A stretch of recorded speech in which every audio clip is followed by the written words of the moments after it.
Churchill Downs is the place where prestige, tradition, and history all come together.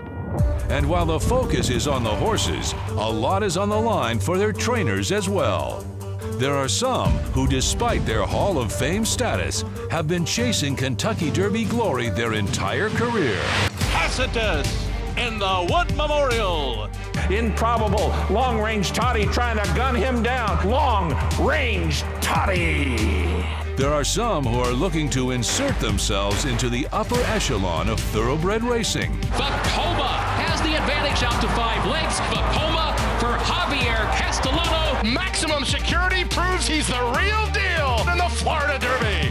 And there is one who always finds a way to get the most out of the ones he brings to Louisville. He doesn't know how to lose. He's game winner in the Breeders' Cup Juvenile. Improbable, well on his way to remain undefeated, and now a Grade 1 winner in the Futurity. Roadster so confidently handled. Roadster gets up to win the Santa Anita Derby. A mile and a quarter will decide who will become a part of horse racing immortality.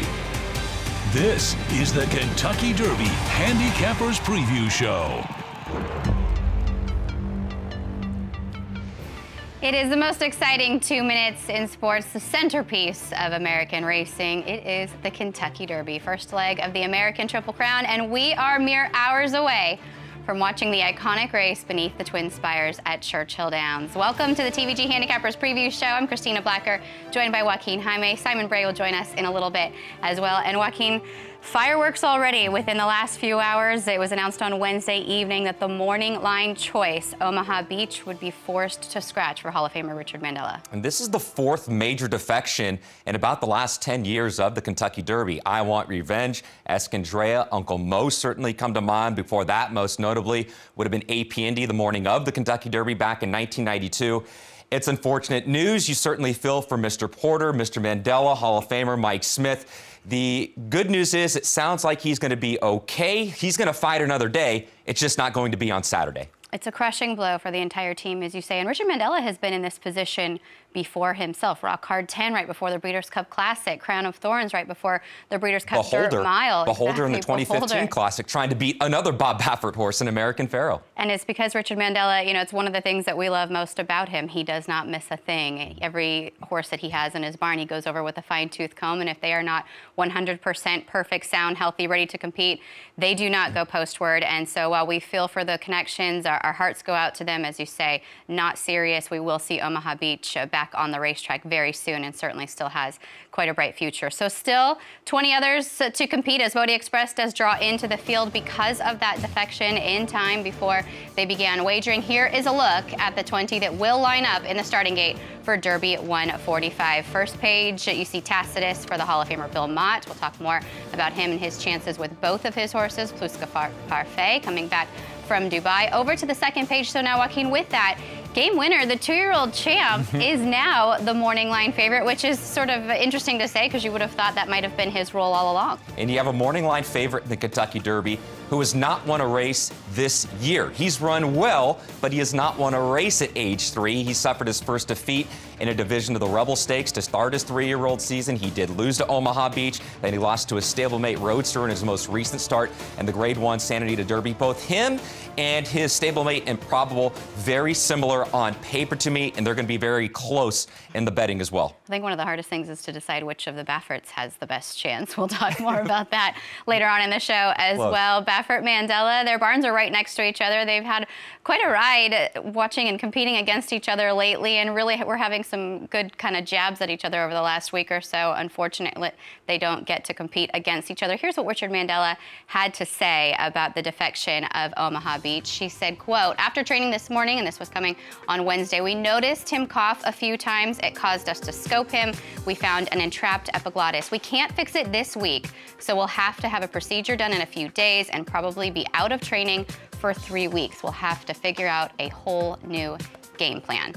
Classy as always, he did address the media on Thursday morning and talk a little bit more about the situation and about the entrapped epiglottis. And for that, we bring in Simon Bray to talk just a little bit more. As a Grade 1 winning trainer yourself, Simon, you know that this isn't a serious injury to the horse, but unfortunately just the absolute worst timing. Can you explain it to us a little bit more? Sure, that's it. It's all about timing. If this injury occurred maybe 3 to 6 weeks ago, maybe a fixable problem here. But an entrapped epiglottis, we heard the term a lot yesterday, is at the top of the airway. It's a triangular piece of cartilage that sits right at the top of the airway, back of the throat. And what it does, it flips up when a horse swallows to prevent food going down the trachea, and it lets food go down the esophagus into the stomach. When it becomes entrapped, there's some tissue around the epiglottis that covers it and forces it to lay down. You can't move it. Without any visual aids, the best way to explain it is if you put your hand in a pocket of a tight pair of jeans and try and pull it out, it gets stuck. You can't move it. Your hand being the epiglottis, the pocket of the jeans being the tissue that covers it. Sometimes it remains trapped permanently. Sometimes it can come and go and free itself during training. Now, the symptoms are usually breathing noise, which you hear during training, or in the case of Richard Mandel, it causes a horse to cough. So he went ahead and scoped it. It's a fixable issue. It requires minor invasive surgery. They just split, they take a knife or a laser and they split a little cut right down the center of that tissue to free the epiglottis. It'd be like taking a pair of scissors and cutting a slit in the pocket of the jeans to free your hand. A couple of notable 3-year-olds in the past have had this procedure. Remember, Alashiba, 1 for 10 going into the Triple Crown season. He came out of the San Felipe with a 4th place finish in entrapped epiglottis. Jack Van Berg fixed it. He went on to win the Bluegrass, subsequently DQ'd the Derby and the Preakness. And Tank's Prospect had it a week before winning the Arkansas Derby and going on to the Preakness. So a very fixable problem.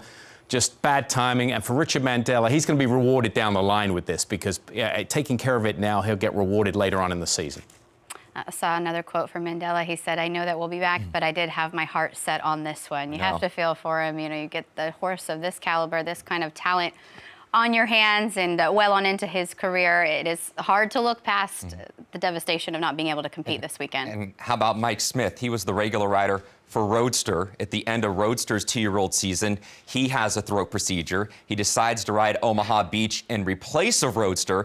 Roadster wins the Santa Anita Derby, and now Omaha Beach is out of the Kentucky Derby because of a throat operation as well. Remain to be seen if Mike Smith is still out of the Kentucky Derby. There have been some rumblings that perhaps he could be placed on another horse in the next few hours. We'll keep you updated on that situation. There is still a storyline of Hall of Famers that are chasing their first Kentucky Derby. We have 2 in Steve Asmussen and also Bill Mott. We'll start with Asmussen's charge, and that is Long Range Toddy. He was the winner of the Rebel, one of the divisions of the Rebel, with a perfect trip, Joaquin, and then he came back in the Arkansas Derby with sort of a lackluster 6th. He is 30-1 on the morning line.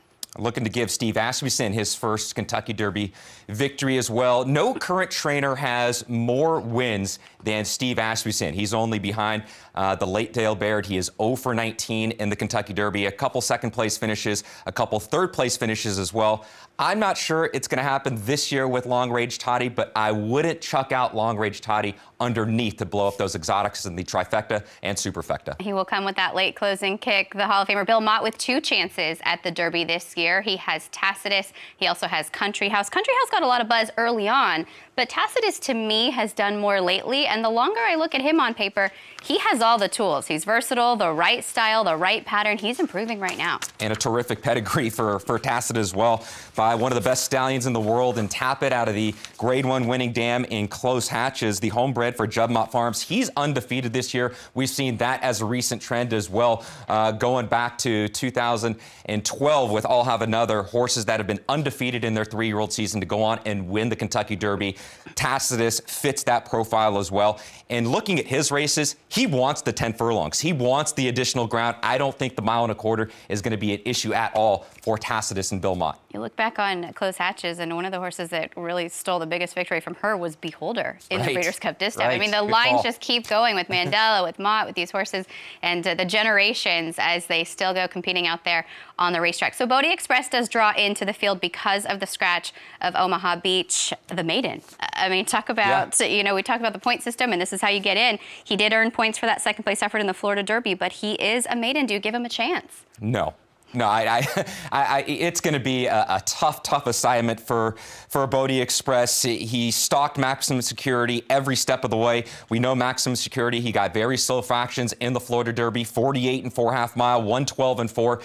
Nobody was closing ground on that track at Gulfstream Park. He ran second. He's a maiden. And look at, we're expecting an off racetrack on Saturday as well. His only start over an off racetrack was a distant 4th place finish. So he's never crossed the line first in his career, taking on the field in the Kentucky Derby, and he hasn't performed over an off racetrack well in the past. He's up against it. We'll get to the weather in just a moment, as we are always keeping an eye on those storms as they come and go at Churchill Downs. First, the wagering menu. You have so many opportunities to make money at Churchill this weekend, and here is a look at some of the highlights. The first pick 5 on the first 5 races on the card as per usual. Same for the early pick 4, races 2 through 5. You have many more opportunities for pick 5s and pick 4s, but don't forget about some of those guarantees. The 8th through the 12th, the $1.5 million guaranteed pick 5 as well. That includes the Instagram and the Pat Day Mile. You get some good turf racing in there as well. Of course, the Kentucky Derby, and then a $1 million guaranteed Bourbon Double to round out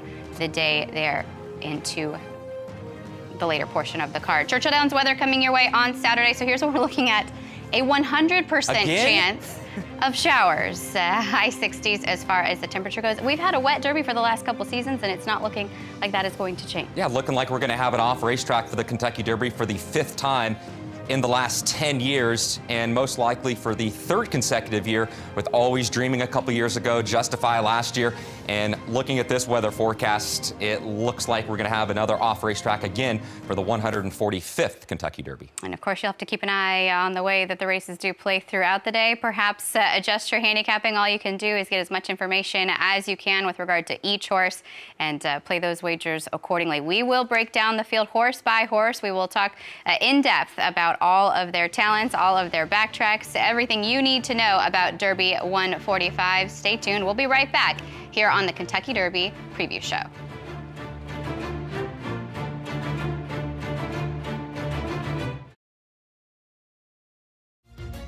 And it's Justify and Mike Smith turning for home in front. Good Magic and Jose Ortiz a length behind as they come into the final furlong. Bravazzo's down the center of the track, and then Audible on the inside, who's now up in a 3rd. Justify a 2-length lead as they come to the final 16th. Good Magic on the outside is 2nd. Audible 3rd toward the inside. Then in Still Regard, they're coming to the wire. He's just awesome. Justify has won the Kentucky Derby. What a ride it was. Justify in the Kentucky Derby last year. He would, of course, go on to Triple Crown glory, and the ride was quick and brilliant. February 18th, the day that he broke his maiden. Tough to believe that all of that happened in such a short span of time. We were just talking about how Omaha Beach scratch. Now everything has to go perfectly leading into the Kentucky Derby. And the horses, we know the saying, you're not fully in the Kentucky Derby until they make it into the starting gate. And we saw that with Omaha Beach being scratched Wednesday of Kentucky Derby week. And then you go back a year ago and you look at Justify, and there wasn't a straw in his path from a maiden win to a Belmont Stakes win and a Triple Crown victory. So a look back last year at Justify over a sloppy racetrack, which most likely we're going to see once again. You have to be good, and it has to all go right. You need a little racing luck as well. Let's take a look horse by horse at the field for this year's Kentucky Derby. We will start, of course, at the inside with War of Will. Unlucky at the draw. We know he has some tactical speed. He is now forced from the inside. He was 9th in the Louisiana Derby, caught his patella early in that race, just made some awkward strides, kind of bad action for a little while. Ended up kind of wrapping up on him, did Tyler Gaffleone, but he came back to the barn. Mark Cassey saying that he was much better the next day and has just continued to improve each and every step in the morning as he continues to train forwardly. Tax from the 2-post, Joaquin. 20-1 on the morning line for Tax. Junior Alvarado going to be riding for Danny Gargan. A former claimer. They claimed this horse for $50,000 out of his 2nd career start, immediately first up off the claim. He adds Lasix and he puts him into the Grade 2 Ransom with a credible 3rd place finish, most recently 2nd in the Wood Memorial. By my standards, kind of the buzz horse out there in terms of the training. You think about Justify breaking his maiden on February 18th. This horse was a maiden until February the 16th. Back-to-back wins for him since then. He did win the Louisiana Derby. The dam was all turf, up to a mile and a 16th, but mostly milers and sprinters in the family. Great magician. The last time that he was competing here in the States, that was 2 starts back in the Miracle Wood behind Always Mining, who most likely we might see Always Mining in the Preakness Stakes. He was just 3/4 of a length behind Pluska Parfait in his most recent start. That was in the Group 2 UAE Derby. Just missed by 3/4 of a length. He's going to be a long shot, just a maiden victory from 8 lifetime starts. The first of the 3 Bob Baffert runners is Improbable. He's a son of City Zip, so there's been a lot of talk about pedigree and if he will be able to get the 1.25 miles. He was second to Omaha Beach in the Arkansas Derby. I thought watching that replay that he had a much tougher trip, and when you consider they were only separated by a length, he overcame quite a bit. Vekoma, your Bluegrass Stakes winner, took down a Grade 2 in his most recent start, looking to give Hall of Fame jockey Javier Castellano his first Kentucky Derby victory for trainer George Weaver. He's a 3-year-old son of Candy Ride. He's 3 for 4 lifetime. His only defeat was 2 starts back. That was in the Grade 2 Fountain of Youth. That was his 3-year-old debut, which was his first start in 4 months. Maximum Security, the undefeated horse in this year's Kentucky Derby. He's 4 for 4 and wired them with comfortable fractions in the Florida Derby last out. That was at the 1 1/8 distance. Jason Service trains. He is a son of New Year's Day, and he has competed over a muddy track in the past, Joaquin. That was the day he competed against Optional Claimers, the second start of his career. I could see it happening. I know he's not getting as much respect as an undefeated horse should be, at least in my books. I could see him going out there and wiring this group. I mean, could he go down as one of the most misjudged horses in recent memory, going from a $16,000 maiden claimer to a Grade 1 winner? Not over 6 months, not over 10 months, not over a year.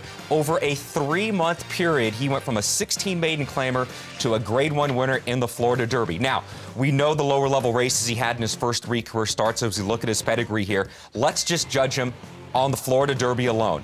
1 1/8, Gulfstream Park, breaks well, Hidden Scroll takes back. He gets soft fractions, 48-4, 112-4. Bodie Express, who draws into the Kentucky Derby now, he's a maiden who ran second to him. He took advantage over very soft fractions on a speed-favoring racetrack at Gulfstream Park. We know how it plays during the winter, and he made them pay. He is a good horse. He is a good horse, but now those fractions, they are going to be quicker going into the Kentucky Derby. With the scratch of Omaha Beach, it does help out a horse like Maximum Security, but he's going to go much faster than he did in a 48-4 half mile going 1 1/8 at Gulfstream Park. He's the only horse with 2 triple-digit Beyer speed figures in the field. Thorograph has his late pace figure as the strongest of the field. Simon Bray, what say you with regard to Maximum Security? Could a former 16 claimer win the Derby? Well, the old adage, good horses come from anywhere, but we'd be lying if we thought the connections thought this was a Kentucky Derby horse. By definition, you're not going to run a Derby horse or a high-profile 3-year-old, you think, for a claiming price. And that's why only 2 horses have broke their maidens for a tag, a claiming price, and gone on to win the Kentucky Derby. Of course, Charismatic, he was the first and the most well-publicized.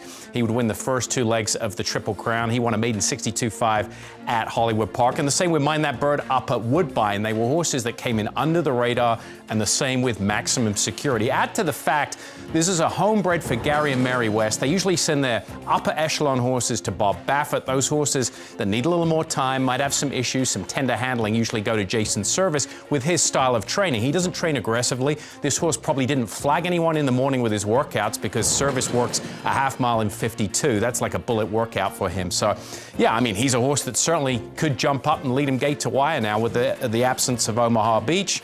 Unbeaten winners coming into the Derby. There have been 29 3-year-olds have entered the Derby undefeated since 1915. And, of course, the last couple we know about, including Justify last year with those 3 consecutive wins in a lightly raced career. So there you have it.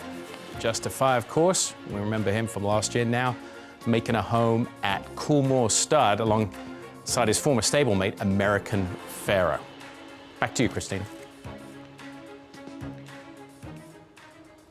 Simon, thank you very much. We do have another claimer, former claimer, I should say, in the field, and that is Tax. He'll break from the 2-post for Danny Gargan. Now, Jason Service got lucky, and they got away with it at 16,000 with Maximum Security in the debut. This horse was in another barn. Danny Gargan picked him up for 50, has turned him into a graded stakes winner, and now a Derby contender. And that graded stakes win came 2 starts back in the Grade 3 Wither Stakes. Look at him down there towards the inside. He draws an inside slot in post position number 2 for the Kentucky Derby. So one thing for me, I know he can be down inside of horses. It's not gonna aggravate him at all being down towards an inside rail position in post position number 2. He squeezes through the inside right here, and he's actually drawn the rail 3 times in his last 4 starts. He can get bumped around a little bit. We saw that going into the Wood Memorial in his most recent start. So he can be down there towards the inside. That's most likely the trip that he's going to have in the Kentucky Derby with his post position.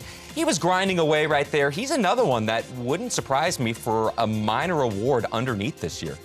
He got a good trip in the Withers. I thought he got a good trip in the Wood Memorial as well, right off those 2 long shots. He got the jump on Tacitus. He's a good horse, don't get me wrong, but to me, I thought we saw between him and Tacitus who was clearly better on Wood Memorial Day. And he is a gelding. He was gelded before his career debut, and the last gelding to win the Kentucky Derby, you have to go to the 50-1 shot, Mind That Bird, back in 2009. Before that, it was Funny Side in 2003.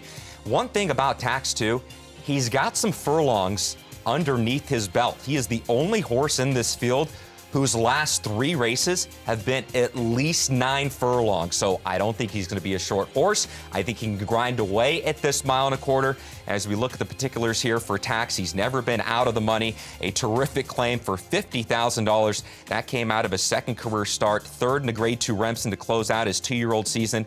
A victory in the Withers and a 2nd place finish in the Wood Memorial behind Tacitus in his most recent effort.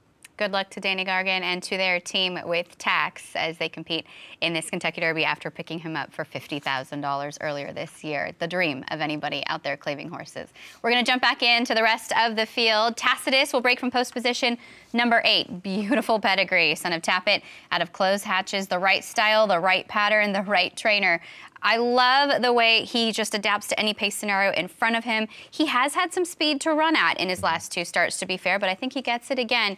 He will need to carve out the best trip possible under Jose Ortiz. There will be a lot of kickback coming his way. Plusca Parfait, Ricardo Santana looking for his first Kentucky Derby victory for Brendan Walsh.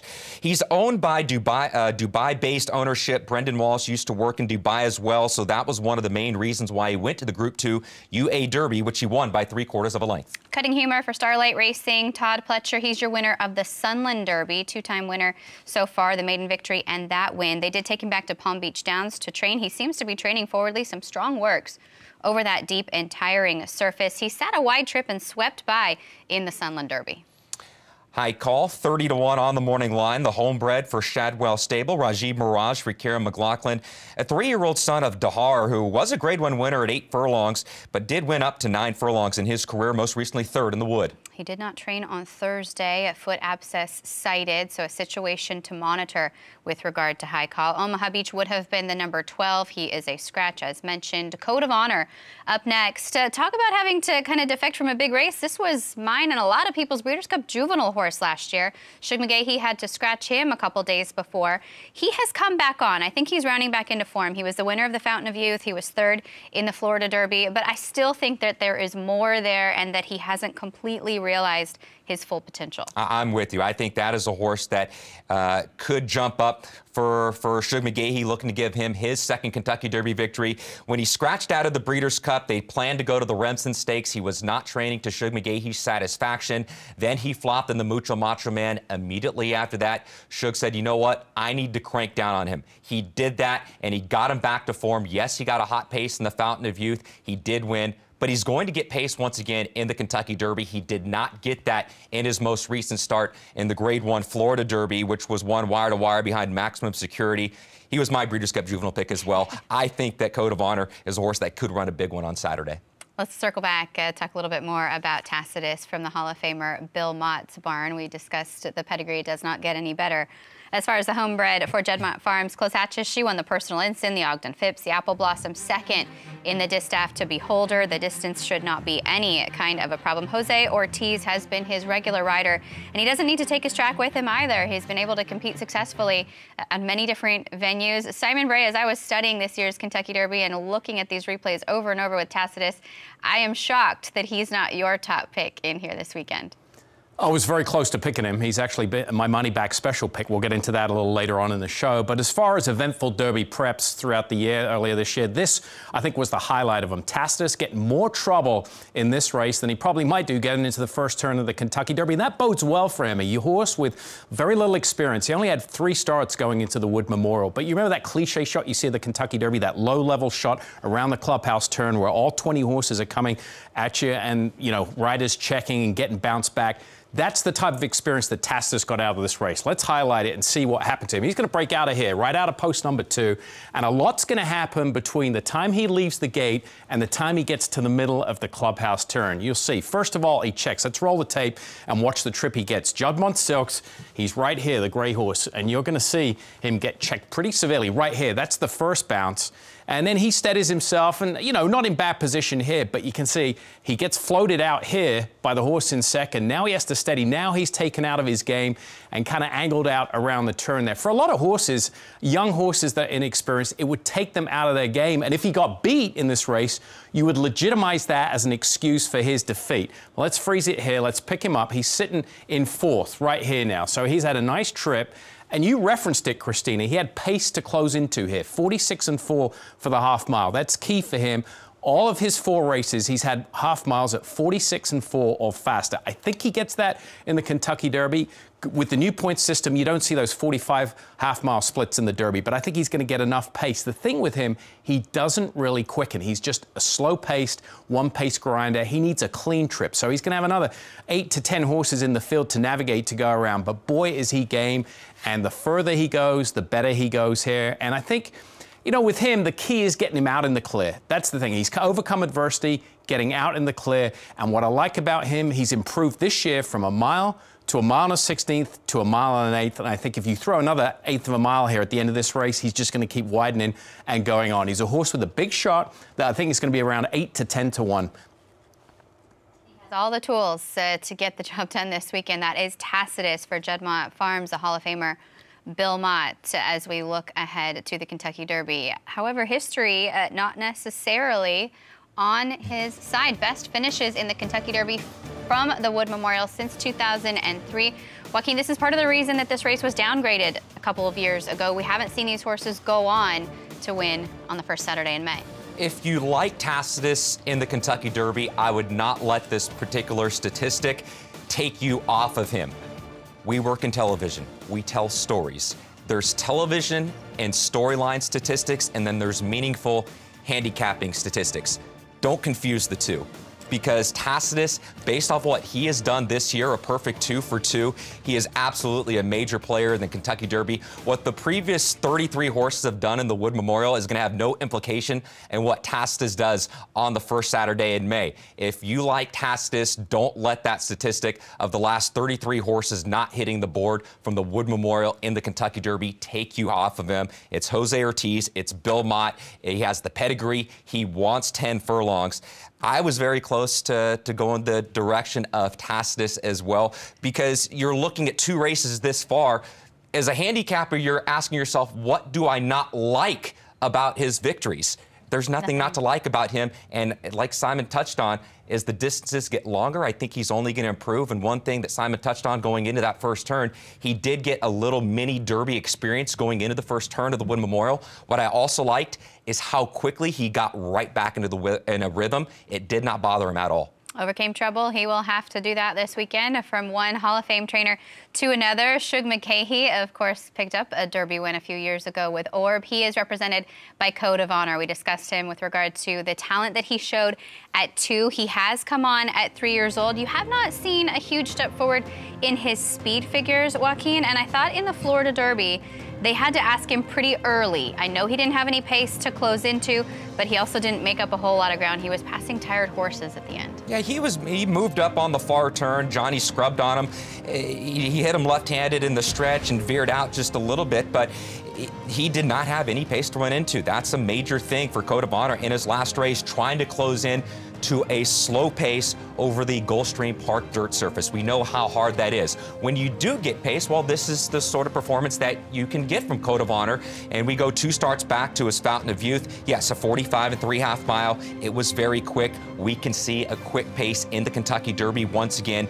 Every indication is that Shug McGahee is going to have him right on the first Saturday in May. He breezed over a sloppy racetrack at Keeneland on April 20th. Rave reviews coming out of Lexington about that workout with John Velasquez aboard. So at least the fact that he did breeze well over a sloppy racetrack is going to mean something on the first Saturday in May, when we are expecting showers in Louisville as well. Code of Honor, he's going to be sitting mid-pack, and that was another thing in the change in running style from the Mucho Macho Man to the Fountain of Youth and the Florida Derby in his most recent start. Shug McGahee said that he wants to have a horse that is going to be a run type, and I think we've seen improvement with that running style for him as well. One concern I do have, he has come out of the gates a little awkwardly very often. Bumped at the start, stumbled at the start. He draws well post 13, but we know how busy and how rough it can get. Those first few steps out of the gate, you need to be forward and on your game in those first few jumps away from the blocks.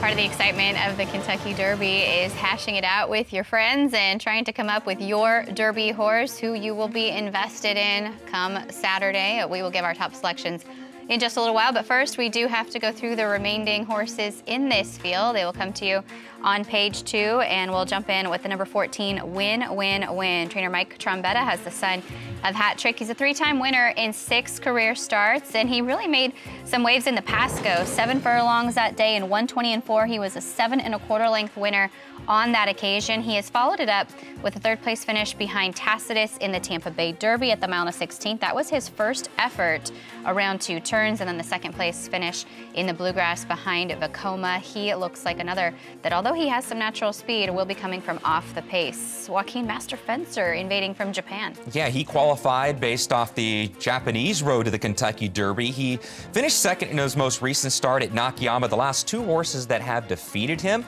they're both undefeated.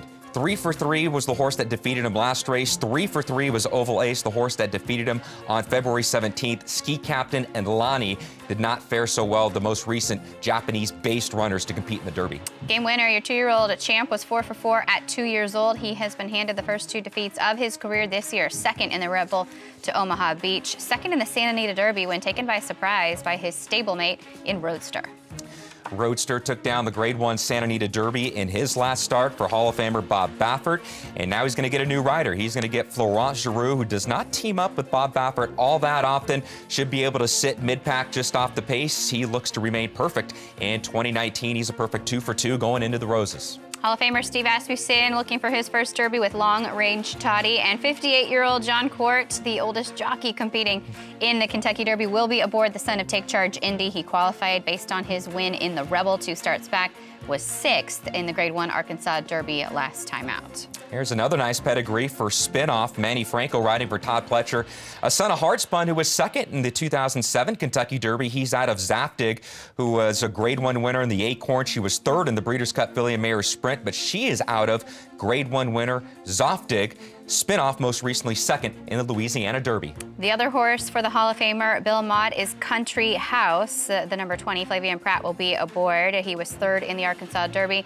And then you're looking at Bodie Express there, who does draw into the field. Chris Landeros aboard the Maiden, the son of Bodie Meister for Gustavo Delgado. Back-to-back 2nd place finishes qualified by virtue of that 2nd place effort in the Florida Derby. So that is your field. And just another note with regard to Country House, you know, he really put himself on the map with that 2nd place finish in the Risen Star. That was what caught a lot of people's eye, and he has that sort of long sustained closing kick. He's going to be pretty far back. That's the thing. He gets a rider who's very, very good off the pace in Flavian Pratt, but Country House, he's going to be pretty far out of it as they turn up the backstretch. Back to the Baffert horses. As I said earlier in this show, I think one of the harder things is to just separate them alone. He coming coming in with 3 of the lower priced horses of the entire field. And we will begin with Game Winner. Again, your 2-year-old champion has been defeated twice so far this season, but I don't think he lost anything in defeat. He was second by just a nose in the Rebel. It was down to the head bob that day. And to his credit, in the Santa Anita Derby, he fought off all challengers that he could see. Roadster came storming down the middle of the track. And you go back to his Rebel Stakes, that was off a 4-month layoff. We know what a nice horse and what a talented horse Omaha Beach is. Omaha Beach had the fitness edge, and he was just very wide behind Roadster in the Santa Anita Derby. We talked about how hard it is to make the starting gate on the first Saturday in May in the Kentucky Derby. Turned back 6 months ago at Churchill Downs. How many horses out of the 13-horse field in the Breeders' Cup Juvenile are in the starting gate in the Kentucky Derby? 1. Game Winner, your champion 2-year-old from last year. He is still there, and he has all the tools to get the win himself. Simon, with regard to these Bob Baffert horses, how do you separate them? It's very, very tough, but I think the key to separating at least a couple of them is the Santa Anita Derby. There's a lot to unpack in that race, and I think, one of the key preps for the Kentucky Derby in recent years, and I think that's going to play out here in 2019. And just to go back to last year, when Bob Baffert saddled both Roadster and Game Winner in the Del Mar Futurity, moments before the race, he walked over our set and he said, I tell you what, this might be the one. He pointed to Game Winner. Physically, they look like 2 totally different animals. Roadster, a little small, a little more compact, a little more lighter on his feet. Game Winner, a big, stout, long-range horse who I think will get the distance. All right, let's go to the tape. So what you're going to see here is Game Winner. This is the Santa Anita Derby. He gets the outside post. Stablemate Roadster gets the inside post, who Baffert said at the time was the dreaded inside post, but it worked out pretty well on this day. Let's go ahead and take it from the start. The first thing you're going to notice here is Game Winner doesn't break that shot. Look at him. He's on his left lead here. Can you see how short his stride is compared to these horses up front here who are leading with their right front? He's still on his left lead. You don't like to see that. You like to see that into the turn. Joe Rosario didn't correct him there. He just let him get into his stride. And now you see he jumps into the bridle. He's going around that turn on the left lead. But look where he is. I mean, he is packed 4 wide in a 6-horse field. Not ideal. And you can see it's exaggerated there. 1, 2, 3, 4 around the track. Whereas Stablemate Roadster, he's getting that ground-saving trip down on the inside in those white silks with Mike Smith. We continue down the backside here.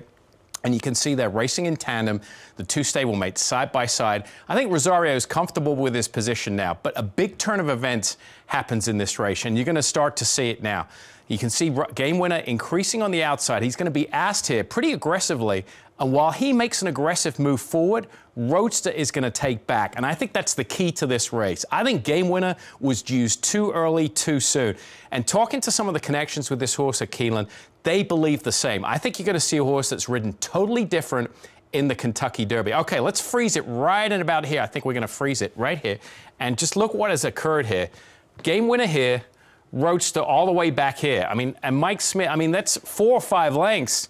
And to me, going into the race, I thought the position was going to be reversed. I would have expected to see Roadster here and maybe Game Winner back here with his long striding style. So we continue around the far turn. So now Game Winner is 4 wide in a 4-horse duel. Mike Smith has sensed that with Roadster. He's coming off throat surgery last year, of course. He wants to sit him, get him to relax, teach him something for the Kentucky Derby. And he is now the beneficiary of making that move, of taking back. And why I'm impressed with Game Winner is because, yeah, he was part of that 4-wide pace duel there, but he still hangs in. He's still very tough and resilient through the stretch. Here comes Roadster on the outside. He's going to hook up with him. And at this point, you think, well, Game Winner might run third at best, but he just keeps finding. The more you put a target in front of him, the more he's going to find. And he runs extremely well after undergoing what he did down the backside. I think you're going to see a more patient Joel Rosario in the Kentucky Derby. I'm not saying he's going to be 10 to 15 lengths back, but I don't think they're going to pull the trigger like they did there in the Santa Anita Derby. I think there was a lot learnt there for the connections of Game Winner and Joel Rosario. So that's a very important backtrack for me. I think you could see Game Winner turn the tables on Roadster. As far as Breeders' Cup winners, and their first start back as a 3-year-old the last 10 years hasn't been very good. You know, getting beaten, they haven't fared that well in the Kentucky Derby. I mean, Needles, you have to go back to 1956. But again, as Joaquin pointed out, a lot of these statistics look great on graphics. They look great on TV. Remember the Apollo curse last year? We put that to bed. So I don't buy it. I like Game Winner back in January, and I'm going to stick with him in the Kentucky Derby. Speaking of the Japanese horses, Master Fencer, As Joaquin pointed out, he gets in for the road to the Japanese Kentucky Derby through a series of races. He's actually the 4th highest rated horse. The couple that you mentioned, Der Flug and Ovalace, don't get in because they weren't Triple Crown nominated. They didn't want to put up the extra dollars. So he's pretty much the 4th best dirt horse coming in. And here is the backtrack of Master Fencer. He was dead last. We're picking it up at the top of the stretch. He was dead last, and the winner, Der Flug, who's just in front of him, the 8 horse there, was second last down the backside, and he made a very aggressive move, Der Flug. And to me, Master Fencer just looks a little one place. He paced, he had to play catch up. I think he's way, way up against it. I think he's eating up a spot probably for an American horse. And he's at best maybe can do what Ski Captain did in 1995 and finish 14th. I don't see it happening here. I think he's way up against it. Look, we've seen Sheikh Mohammed, who had access to all the resources in the world, try and train horses in Dubai and bring him to the Kentucky Derby. I don't think it's going to happen yet. I mean, it's a tough, tough test. Yeah, we can go the other way, but much tougher coming to the Kentucky Derby.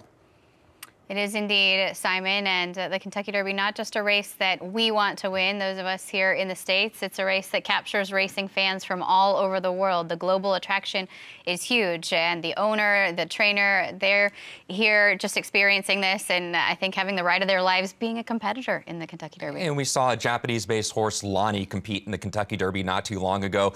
If you saw all the media around Lonnie, they get a lot of Japanese media that travel overseas and come to Louisville, Kentucky. They have a big support system for their Japanese-based runner. But yeah, as Simon mentioned, a second-place finish against Stakes Company on the 31st of March. He is going to be up against it on the first Saturday in May. I want to talk about another long shot in the field, and that is the number 19 Spinoff. I've seen worse 30-to-1 shots myself. Todd Pletcher trains this one for Werdemer and Frere, homebred. He's a son of Hardspun. You mentioned the pedigree. We talked about Tacitus and Close Hatches. Here's Zaftig, another Graded Stakes winning mare in her own right. And for me, Joaquin, the leaps and bounds that he improved when stretched out to 2 turns are enough of a foundation. Yes, it's going to take another step forward, but he has really answered the call in his last 2 starts. Yeah, looking at his last 2 races, going back to his 3-year-old debut at Tampa Bay, we've seen Todd Pletcher take 3-year-olds to Tampa Bay and had success before. Always Dreaming comes to mind. I'm with you. Here's a lightly raced 3-year-old who's had 4 career starts. He's never run a bad race. As we look at the lowest amount of points to qualify for the Kentucky Derby during the points era, going back to 2013 and up until Wednesday, we didn't really have any major defections going into this year's Kentucky Derby. We know that Omaha Beach is now out. You saw just 10 points to get into the Kentucky Derby a long time ago, back in 2013 with Giant Finish. Spinoff gets in the Kentucky Derby with 40 qualifying points, but I'm with you. He's lightly raced. He's improving. I like his style. He should be able to sit just off the pace, even mid-pack as well. He's an improving horse based off his last 2 route races. I'm with you. I think just as wild as the prep season was, and slow paces sometimes, fast paces other times, horses showing up and not, I mean, there are so many of these mid to long range priced horses that you could see running 3rd, running 2nd, running in your superfecta. And Todd Pletcher's done it before. Bluegrass Cat would certainly come to mind. He's a 2-time Kentucky Derby winning trainer, but he's also had some big price horses that have run really well underneath in the exotics. You'll need it.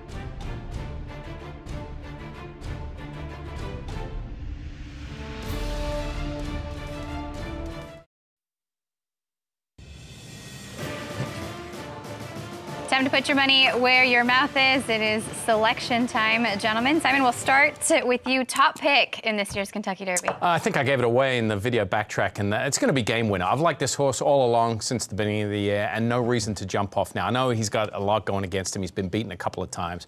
But like I said, I think there's been some legitimate excuses. I think they've found they're going to take this horse back a little bit more than they did in the Santa Anita Derby. And I think when a lot of horses get to the 8th pole and they're going to be tiring, he's the one that's going to be coming late. Yeah, he's been beaten a couple times, but he's run really, really well in his 2 starts this year.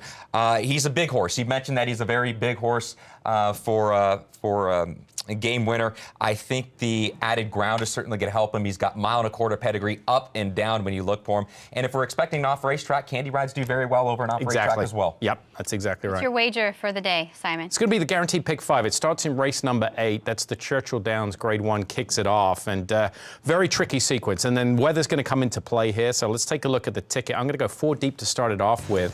2, 4, 8, 12. I think Limousine Liberal, you can never leave him out of Churchill Downs, can you? He loves it. Bobby's Wicked One for Al Stall's been on a tear. He won the Commonwealth. The 8, Mitoli, one of the best sprinters in the country. 7 Furlong's going to be a big question mark for him for the first time. And then Whitmore, of course, we know about him. 1, 3, 5, 7 in the American Turf. That's a grab back with the 3-year-olds. Race number 10, I went in the Pat Day Mile. I used a couple in there. I used Instagram, who's, I think, doing the right thing, skipping the Kentucky Derby. He didn't get enough points to get in. And the 14 on the outside, Last Judgment. He's an up-and-coming and improving horse for Todd Pletcher. My single, as we wrap it up here, is going to be Bricks and Mortar. I think he's the best turf horse in North America right now of the domestic trained horses. He's trained by Chad Brown. I'll single him in the big turf race. But weather going to be a major factor. Joaquin, top pick for you in the Derby? I'll just elaborate a little bit more on what Simon was discussing with Game Winner. I think Bob Baffert is going to win the Kentucky Derby for the 6th time.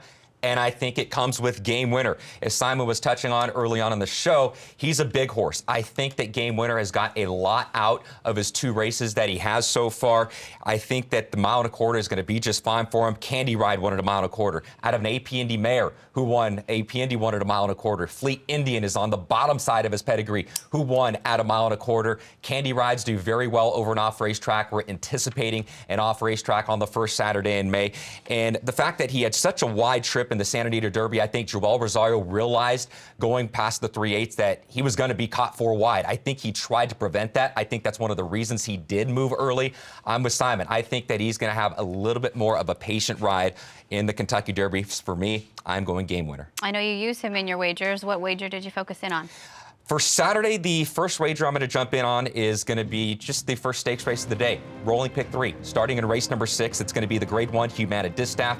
Too deep for me with Spiced Perfection, who's looking for back-to-back wins from the Madison. I'll use Marley's Freedom as well. The only time Marley's Freedom competed here at Churchill Downs was in the Breeders' Cup when she ran on the outside rail. Race number 7, the Distaff Turf Mile, goes to Chad Brown. I'll use the 6, but I really like the homebred for Juddmonte. That's going to be the 9, Environs, who makes her stakes debut stateside. And then in the Grade 1 Churchill Downs, I'll go 4 deep, 2, 7, 8, 9. You have 7 of the 12 exiting the Commonwealth Stakes at Keeneland. I'll take a couple horses that had trouble out of the Commonwealth. My top pick is going to be the 9. That is going to be uncontested. He was defeated as your 7-2 post-time favorite that day. He just was in behind, not a very comfortable trip for him. I like the performance in the General George for uncontested, and you get Hall of Famer John Velasquez taking the reins as well. I think sometimes we forget about the pick 3s, the rolling pick 3s, and this was one thing I learned last year watching Rich Perloff. Just cash pick 3 after pick 3 all day through Derby. If you have a horse or 2 horses in key races that you can key in on and just create some pick 3s around that, there's some huge opportunity to make some money. For me, the top choice in the Kentucky Derby is going to be another Bob Baffert horse. I'll go with Improbable in here. I think if you look at his last 2 races, yes, he was defeated in the Rebel and the Arkansas Derby, but he was defeated by Mike Smith on both occasions. His rider were following an early move that Mike made, and it was his undoing. I thought the second place effort behind Omaha Beach was not his fault in the Arkansas Derby at all. They take the blinkers off.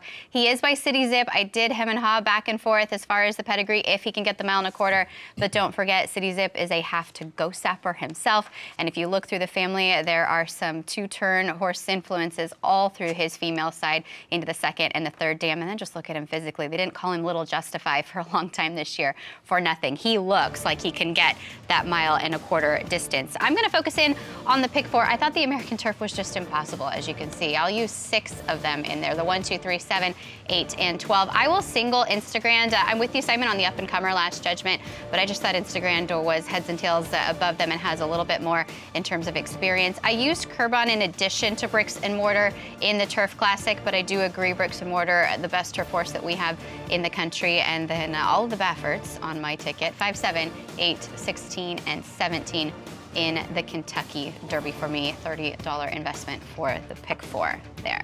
I mean, Baffert could feasibly run 1, 2, 3 in this race. There's no question. Nobody'd be shocked. No, absolutely not. I mean, he's just dominant. I've said before, I think he's the greatest dirt trainer in American modern racing history. There's no doubt about it. Wayne Lucas kind of set the stage as far as satellite stables. But Baffert, you know, he's not spread out across the country. He's based here in Southern California. And it's just been remarkable what he's made every right move with all his 3-year-olds, whether they're winning Triple Crowns or they're the lesser type going to West Virginia and win the West Virginia Out of the Derby. 3 Bafferts, is Game Winner the one that will go favored? Oh, for sure. I think so now. Yeah, I think so. Yeah. I really do. You know, just talking to a lot of people, well, they've installed him as he's the new morning line favorite now with the adjusted morning lines. But I think they're going to be so close. It's going to be close, yeah. I think it'll be around 9-2, I think. I don't think you're going to see lower than that. Well, and without getting into too much politically, but in the face of a lot of challenges this year, Bob Baffert still has 3 of the best horses in this year's Kentucky Derby and has prepared them accordingly and has overcome quite a bit to get to this position and have these horses ready on Saturday. Yeah, I mean, we can't hide behind the fact that Southern California's been under a lot of heat and a lot of pressure the last 3 months, and we've you know, got one of the top 3 betting choices in the Kentucky Derby and the favorite for the Kentucky Oaks. All from Southern California. Yeah, I mean, the Southern California racing at the high end it separates itself, and I don't know what the reason is for that. I mean, I personally, having worked on both coasts, I think it sounds crazy because we're coming off a bad winter, but I think the climate and the conditions and the less travel for the horses on a calendar year basis makes a big difference. Who's your crazy long shot? What's the 20-30 to 1 shot that if this thing just goes completely upside down, who gets it done? For the win? Yes. Spin off?